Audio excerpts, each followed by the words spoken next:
Hey chess players, following is a series of puzzles that are all going to be white to play, and the goal is to produce checkmate.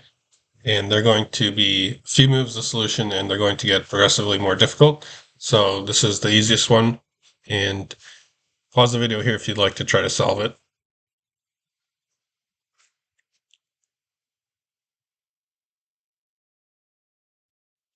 So the winning move is King F2, and the important idea is for the side with the knight is to be able to guard the H2 square. And that can be done either from F1 or G4. In this case, the king is on F2, so it has to be from F1. And so then the defending side has to push the pawn. And so then you have to be ready with the knight to move to either G3 or F2. In this case, G3 to checkmate. So I like these puzzles because they're similar to the Smothermate, and also because generally in an endgame with the knight, uh, and when you don't have anything else, there's not a way to win. But when it's versus a rook pawn, this is the only exception where you are able to win.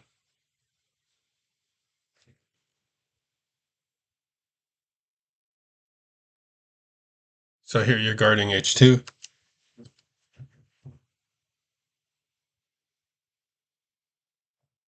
Okay,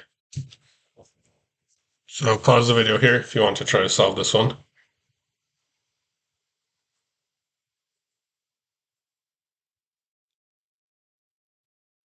So I think there's actually two solutions, but we're just going to go through one of them. So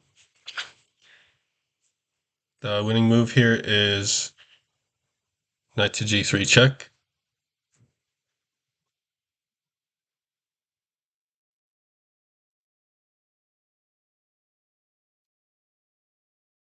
So it's important not to allow the defending side to stalemate themselves.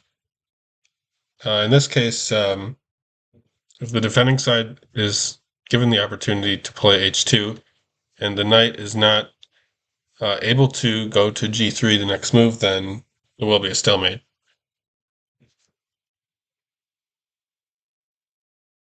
So here, obviously, if they play h2, they lose.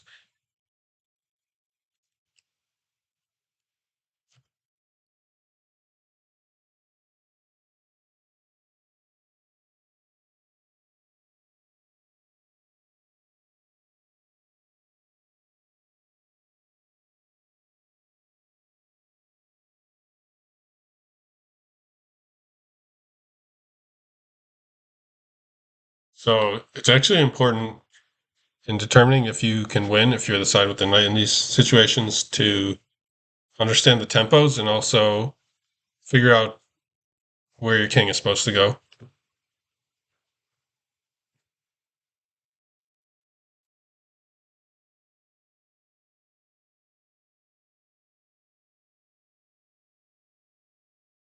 Okay, so this is the most difficult of the three puzzles. Pause the video here.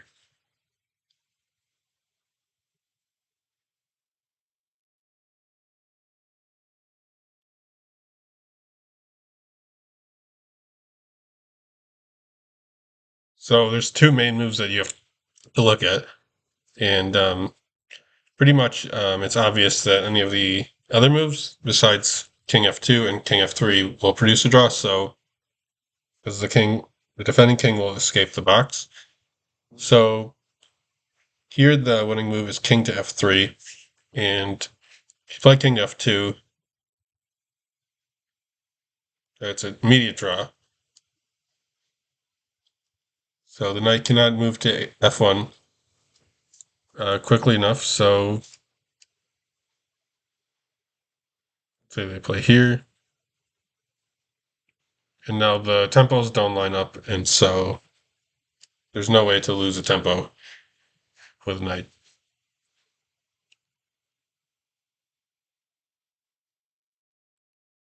So that's why in this position, the correct move is king f3, maintaining the box. Now king to f2. So the way that you're going to know which is the right move is through calculation from the initial position.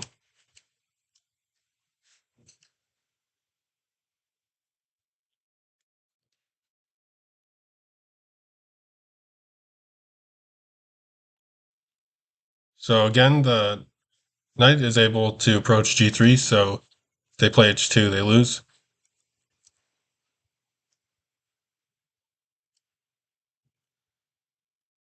So here, there's actually two solutions. So the first one that we'll go through is knight to d4, and then the main line for the solution we'll look at is knight to c3. So in both cases, the point is to move to either g4 or f1, and you're going to control the h2 square, and then the pawn has to move forward, and then you win. So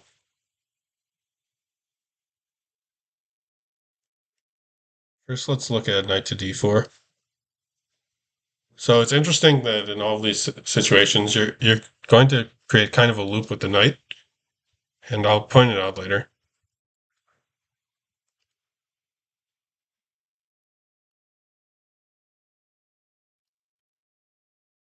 So again, they can't play h2.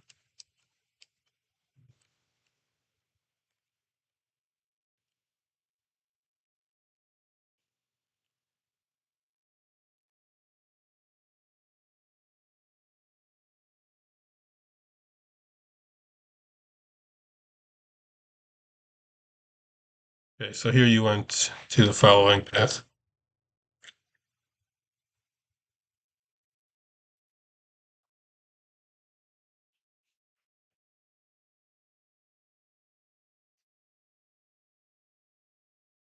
Okay, so this is the other way to win, and it's an alternative loop.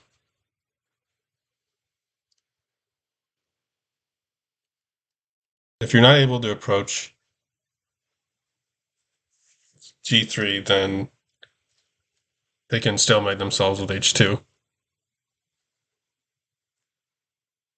So actually, I think you can also go knight e2, but we're just going to go through this one.